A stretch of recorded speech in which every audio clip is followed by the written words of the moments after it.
Good morning student, सुबह सुबह का नमस्ते। आइए रासायनिक प्रगति में आपका स्वागत है। तो आपको जो है आज हम नए हेडिंग लेकर आए हैं जो कि ये भी इम्पोर्टेंट है। तो पहली हेडिंग है आपका सक्रियण ऊर्जा एक्टिवेशन एनर्जी, और फिर दूसरी हेडिंग है आपका सक्रियण ऊर्जा के लिए आर्हेनियस का समीकरण। अच्छा देखिए सक्रियण ऊर्जा क्या है। किसी भी रासायनिक अभिक्रिया को होने के लिए, जैसे मान लीजिए हाइड्रोजन ने आयोडीन से क्रिया किया तो बनाया क्या, हाइड्रोजन आयोडाइड। तो किसी भी रासायनिक अभिक्रिया को होने के लिए, अणुओं को सक्रिय करने के लिए उनके पास पहले से उपलब्ध सामान्य ऊर्जा के अतिरिक्त आवश्यक न्यूनतम ऊर्जा की मात्रा को सक्रियण ऊर्जा कहते। अरे भाई, अगर इनके पास कुछ ऊर्जा है उससे ये रिएक्शन नहीं करेंगे। जब इनको हम एक्स्ट्रा एनर्जी देंगे तब जाकर रिएक्शन करेंगे ना, तब ये टकराएंगे। अच्छा, अरे भाई जैसे समझिए आप, जैसे मान लीजिए यहाँ पर दो पहलवान है ना, यहाँ पर दो पहलवान है। देखिए ये दो पहलवान है, एक पहलवान ये है, एक पहलवान ये है। ये दोनों पहलवान खूब खा पीकर अपना शरीर मोटा किए हैं, है ना। तो आप देखिए, अगर मान लीजिए आज इनके पास खूब रोटी, मान लीजिए 100 रोटी खाया है और इसके पास जो है 100 रोटी खा करके इसके पास 100 जूल ऊर्जा है, और यह भी 100 रोटी खाकर इसके पास भी कितना है, 100 जूल ऊर्जा है। अब पता चला इनको अखाड़ा युद्ध करना है, मान लीजिए कहीं जो है अब इनको पहलवानी लड़ना है। तो क्या बताइए, जिस दिन ये पहलवानी लड़ेंगे क्या उस दिन भी 100 रोटी ही खाएंगे? नहीं, बल्कि ये जो इनके पार्टी को कहे यार आज तुम ऐसा काम करो, काजू खा लो, पिस्ता खा लो, बादाम खा लो। और उधर से जो है मान लीजिए प्रयागराज का पहलवान है और ये काशी का माने बनारस पहलवान है, तो प्रयागराज वाले भी अपने पहलवान को पिलाएंगे, और उधर जो है काशी माने बनारस वाले भी पहलवान को खूब खिलाएंगे। तो माने काजू पिस्ता बादाम इनको दिया जाएगा लड़ने के लिए, इनको भी काजू पिस्ता बादाम दिया जाएगा लड़ने के लिए। तो माने किसी भी रासायनिक अभिक्रिया को होने के लिए, किसी भी युद्ध को होने के लिए, अणुओं को सक्रिय करने के लिए, पहलवानों को सक्रिय करने के लिए उनके पास पहले से उपलब्ध ऊर्जा के अतिरिक्त आवश्यक ऊर्जा की न्यूनतम मात्रा को सक्रियण ऊर्जा कहते हैं। यहाँ पर जो हमने काजू बादाम खिला करके इनको ऊर्जा एक्टिव कर दिया, उसे क्या कहते हैं, एक्टिवेशन एनर्जी कहते हैं। तो ये वैज्ञानिक भाषा में कहेंगे किसी भी रासायनिक अभिक्रिया को होने के लिए, अणुओं को सक्रिय करने के लिए उनके पास पहले से उपलब्ध ऊर्जा के अतिरिक्त आवश्यक ऊर्जा की न्यूनतम मात्रा को सक्रियण ऊर्जा कहते हैं। लेकिन अब देखिए आर्हेनियस एक अपना अलग विचार दे रहे हैं। आर्हेनियस ने बताया कि जब हाइड्रोजन आयोडीन से क्रिया करता है तो हाइड्रोजन आयोडाइड का दो अणु बनता है। सही बात। जब हाइड्रोजन का एक अणु आयोडीन के एक अणु से टकराता है तो हाइड्रोजन आयोडाइड के दो अणु बनते हैं। रिएक्शन देख रहे हैं आप। तो ये बता रहे हैं आर्हेनियस जी कि यहां पर H single bond H plus I single bond I is equal to, ध्यान समझिए, यहां पर I single bond I is equal to, अब यहां बनेगा H dot dot dot H dot dot dot I और डॉट डॉट डॉट I और फिर डॉट डॉट डॉट यहाँ H। अब इसे कहते हैं अस्थाई मध्यवर्ती पदार्थ। अस्थाई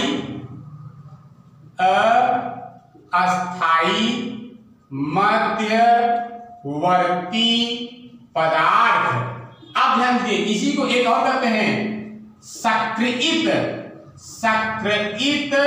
संकुल कहते हैं। सक्रियित संकुल। अरे भाई सक्रियित संकुल माने एक्टिवेटेड कॉम्प्लेक्स या एक्टिवेटेड पैकेज भी कहते हैं। तो अब ये बहुत कम समय के लिए रहता है और तुरंत टूट करके यहां पर जो है हाइड्रोजन आयोडाइड का दो अणु देता है। तो अब सुनिए, तो सक्रियित संकुल को, अरे भाई सक्रियित संकुल को बढ़ने के लिए आवश्यक ऊर्जा की मात्रा को ही जो है क्या कहते हैं सक्रिय ऊर्जा कहते हैं। फिर सुनिए आर्हेनियस के अनुसार, आर्हेनियस ने बताया कि जब हाइड्रोजन का एक अणु आयोडीन के एक अणु से संघट्ट करता है या टकराता है तो इस प्रक्रिया में अस्थायी मध्यवर्ती पदार्थ बनता है जिसे सक्रिय संकुल कहते हैं। यह बहुत कम समय के लिए रहता है और यह तुरंत टूट करके हाइड्रोजन आयोडाइड का दो अणु बनाता है। अतः सक्रिय संकुल को बनने के लिए, माने इस मध्यवर्ती पदार्थ बनने के लिए, सक्रिय संकुल को बनने के लिए आवश्यक ऊर्जा की मात्रा को क्या कहते हैं? एक्टिवेशन एनर्जी कहते हैं। और एक्टिवेशन एनर्जी को EA से प्रकट करते हैं और इसका मात्रक जो होता है जूल प्रति मोल होता है। ध्यान दीजिएगा। अब रुकिए फिर कॉपी करवाते हैं। अब आइए अगली हेडिंग देखते हैं आर्हेनियस का समीकरण। यह भी इंपॉर्टेंट है। देखिए हम आपको बताए हैं कि जब हम तापमान बढ़ाते हैं तो वेग स्थिरांक बढ़ता है। तो आर्हेनियस ने जो है वेग स्थिरांक और ताप के बीच था एक्टिवेशन एनर्जी के बीच एक संबंध दिया, डायरेक्ट समीकरण दिया, जिसे आर्हेनियस का समीकरण कहते हैं। आइए देखते हैं क्या है। Capital K equal to A capital A e power minus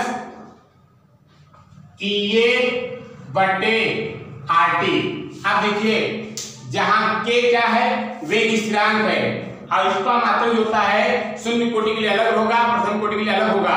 और A क्या है? आर्हेनियस स्थिरांक है, या इसे जो है आवृत्ति गुणक भी करते हैं। और यहाँ ध्यान दीजिए E क्या है? अरे भाई E कुछ है नहीं, यहाँ पे नेचुरल लॉगरिथम है, आप एक्सपोनेंशियल इसे कहते हैं ना। और घात पर माइनस EA बटे EA एक्टिवेशन एनर्जी बटे RT। तो माने समीकरण क्या दिए हैं? K equal to A e power minus EA बटे RT। यहाँ EA है एक्टिवेशन एनर्जी और R क्या है? गैस समीकरण स्थिरांक और T क्या है? परम ताप। आइए लिखवाते हैं।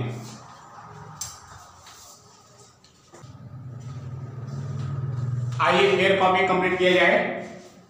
तो सक्रिय ऊर्जा एक्टिवेशन एनर्जी ACTIVATIONENERGY। देखिए परिभाषा, किसी भी रासायनिक अभिक्रिया को होने के लिए, अणुओं को सक्रिय करने के लिए उनके पास पहले से उपलब्ध सामान्य ऊर्जा के अतिरिक्त आवश्यक ऊर्जा की न्यूनतम मात्रा को सक्रिय ऊर्जा कहते हैं, है ना? फिर कर लीजिए। इसे EA से प्रदर्शित करते हैं। अरे भाई एक्टिवेशन एनर्जी है, EA तो होबे करेगा। EA एक्टिवेशन एनर्जी, इसका मात्रक जूल प्रति मोल होता है। भाई ऊर्जा है तो जूल तो होबे करेगा। अब देखिए आर्हेनियस के अनुसार, अरे H2 plus I2 equal to 2HI। यहाँ पर देखिए H2 का एक single bond H plus I2 का I सिंगल बॉन्ड I आपस में मिल करके एक अस्थायी मध्यवर्ती पदार्थ बनाए। यहाँ पे H dot dot dot dot I dot dot I फिर डॉट डॉट H मिल करके कम समय के लिए एक मध्यवर्ती पदार्थ बनाते हैं। इसे क्या कहते हैं? सक्रियित संकुल कहते हैं, एक्टिवेटेड कॉम्प्लेक्स कहते हैं, एक्टिवेटेड पैकेज भी कहते हैं। तो क्या बता रहे हैं आर्हेनियस? जब हाइड्रोजन का एक अणु आयोडीन के एक अणु से टकराता है, माने संघट्ट करता है, तो एक अस्थायी मध्यवर्ती पदार्थ बनता है। एक अस्थायी मध्यवर्ती पदार्थ बनता है जिसे सक्रियित संकुल कहते हैं। सक्रियित संकुल कहते हैं। यह तुरंत टूटकर, अरे भाई कम समय में है ना, तुरंत टूटकर हाइड्रोजन आयोडाइड का दो अणु बनाता है। हाइड्रोजन आयोडाइड का कितना अणु? दो अणु बनाता है। बस यही मेन परिभाषा है इनका। क्या है? देखिए आर्हेनियस का, अतः सक्रिय संकुल को बनने के लिए, माने इसे बनने के लिए, अतः सक्रिय संकुल को बनने के लिए आवश्यक ऊर्जा को सक्रिय ऊर्जा कहते हैं। ये आर्हेनियस का मेन परिभाषा है।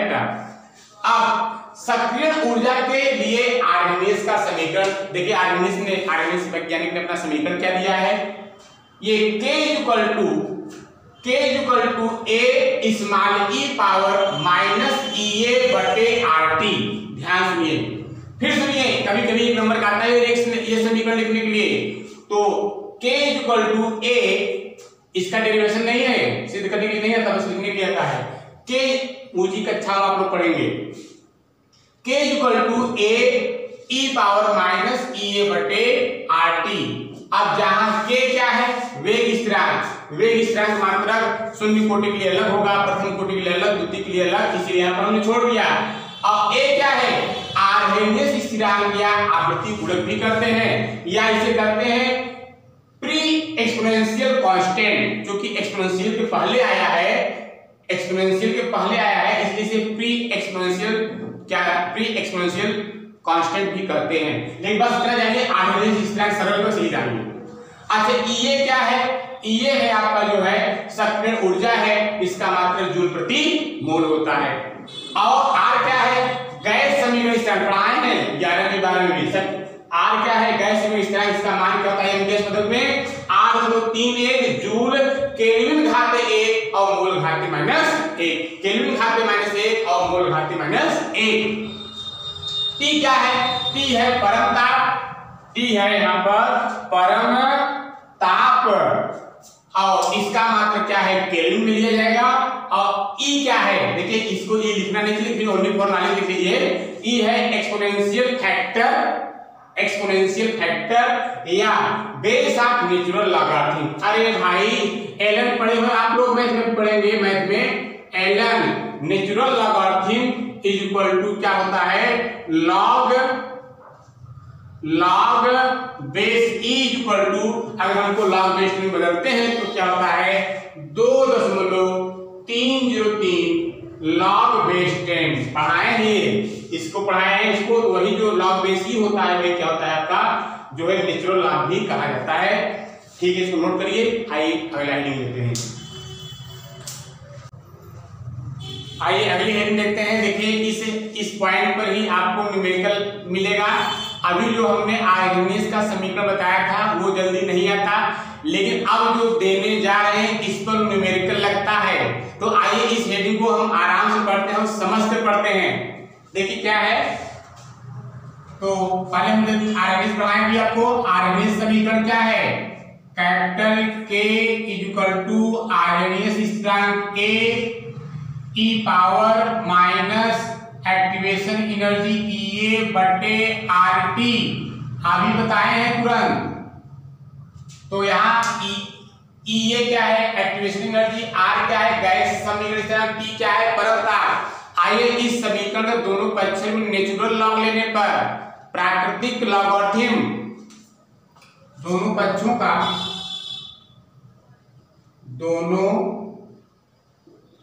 पक्षों का नेचुरल लॉग लेने पर, नेचुरल लॉगरिथम लॉग लेने पर तब क्या हो जाएगा, अरे भाई नेचुरल लॉग माने ln K equal to natural log ln A plus natural log ln E power minus EA बटे RT। ध्यान दीजिए, अभी आपको बताया थे नेचुरल लॉग को लॉग बेस E भी करते हैं सरलता के लिए।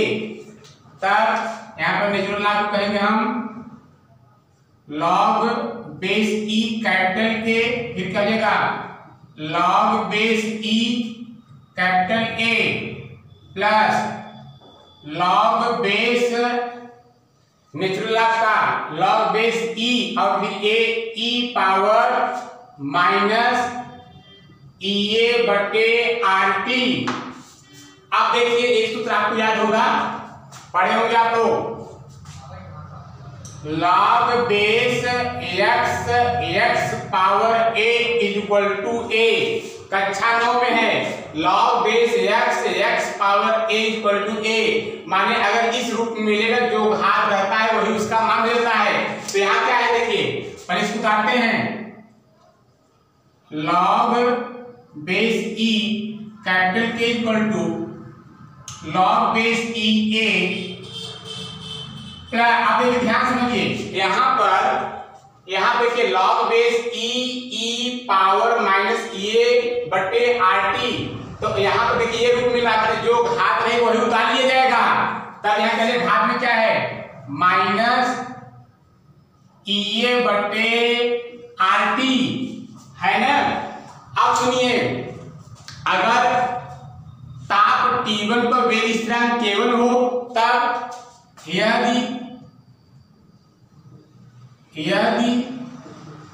ताप T1 पर वेग स्थिरांक K1 हो और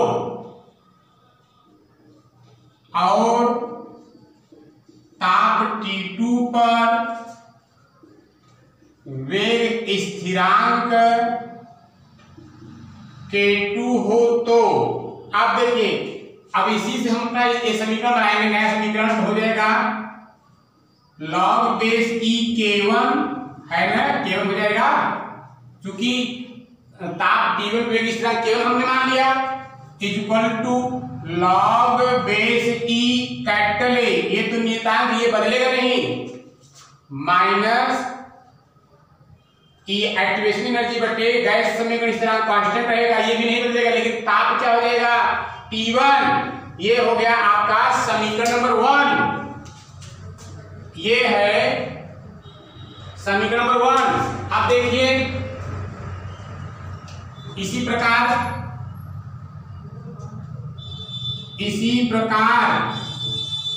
अब क्या करेंगे, देखिए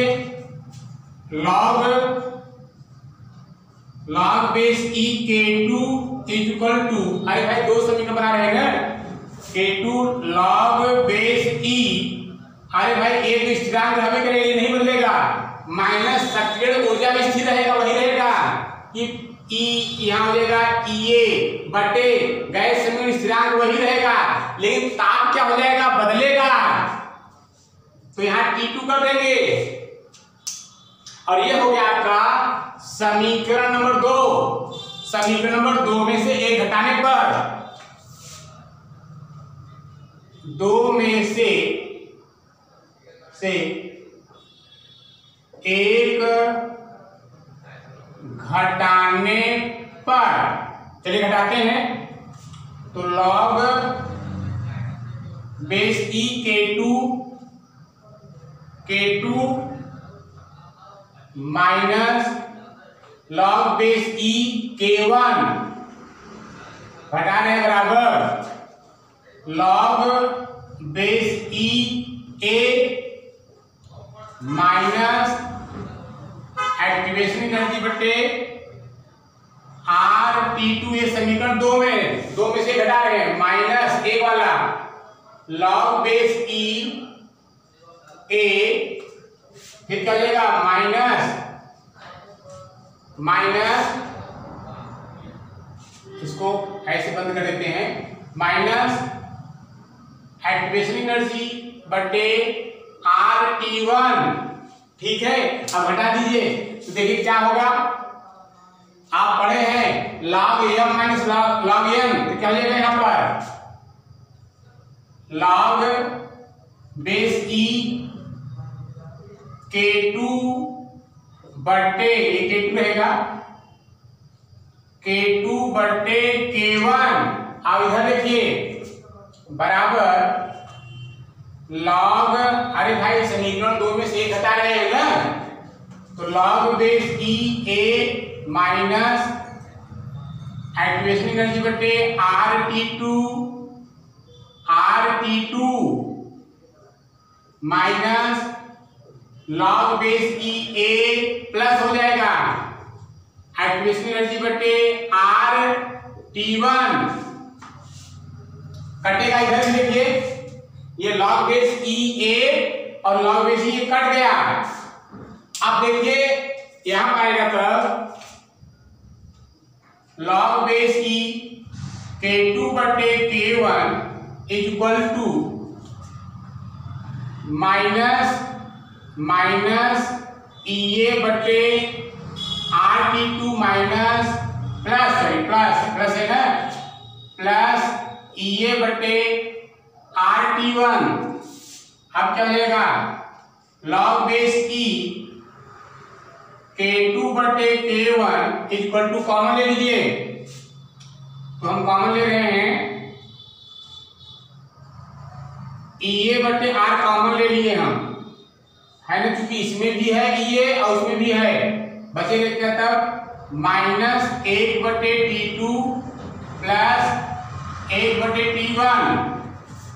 तो इसको लिख सकते हैं लॉग बेस C को लिख सकते हैं क्या, 2.303 लॉग बेस 10,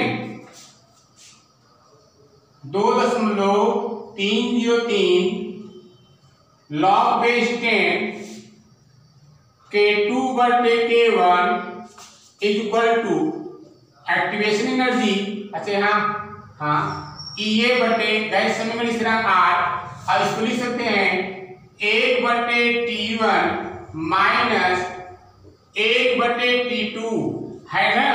अब इसी समीकरण से हमारा न्यूमेरिकल लगेगा, तो इसको नोट कर लीजिए आप लोग, हम जहां बोल देते हैं आज बड़ी गर्मी है बेटा, न्यूमेरिकल हम कल लगवाएंगे, बहुत गर्मी है, दिख रहा है बेटा। तो देखिए K2 क्या है, द्वितीय वेग स्थिरांक, जहां ले लीजिएगा आप, तो हम बोल देते हैं जहां K2 क्या है, K1 क्या है, K2 क्या है, K2 K1 और EA, और क्या है R है, और क्या है T1 क्या है, और क्या है, पहले T2 लिख देते हैं, T2 फिर T1 है। सुनिए K2 क्या है, द्वितीय वेग स्थिरांक या ताप T2 वेग स्थिरांक, मात्रक जो है वो तो दिया रहेगा। K1 क्या है, प्रथम वेग स्थिरांक, और EA क्या है, एक्टिवेशन एनर्जी, सक्रियण ऊर्जा, जूल प्रति मोल। R क्या है, गैस समीकरण स्थिरांक, अभी लिखवाए हैं। T2 क्या है, द्वितीय परम ताप, और T1 क्या है, प्रथम परम ताप, जो परम ताप ये केल्विन में रहेगा। ठीक है, तो उतार बेस्ट ऑफ लक, कल मिलेंगे।